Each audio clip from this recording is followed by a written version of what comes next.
Kato Kakina Kombo ya UDPS. Nekomoka Bina Lobi au nom de l'UDPS. On en est le bouta. Avec Yambo, de l'homme de qualité. Oui, mais quand vous avez dit que Moutouanamuki, Alali Anamuki a décidé au nom de l'UDPS. C'est révolu cette affaire-là. Na UDPS de Sengeli, tout s'est concerté. Concerté le président de parti, Tozana CDP, Tozana commission de permanente.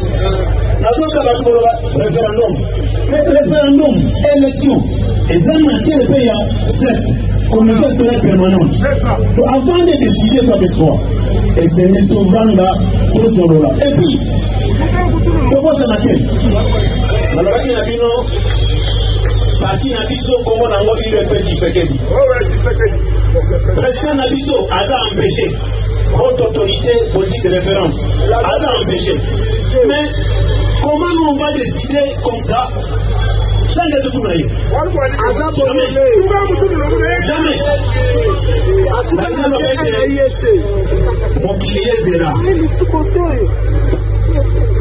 Voyez bien que constitution. Il y a un moment que c'est prévoir déjà que l'école a révisé. Très bien. C'est déjà prévu. Il faut même aller très loin. Changer. Très loin. Pour décider dans UDPS. Dans un organe. N'a pas structure à parti. Dans une présidence à parti. Dans une convention démocratique à parti. Les agréments n'abîmont naïe. Dans une commission de permanente. Vous allez vous dire à niveau naïe. Dans l'objet pémoï, haute autorité de référence, il y a parti de temps, il va tomber. Le président, il y a parti qui est empêché. Il faut tout naïe. Il faut concertation de Sowana. Si ma salama, mais si vous êtes ici, position, il y a une presse. Oyo Boyoka Kiwana est en position. Il y a une comme le député national, comme tout le monde a dit.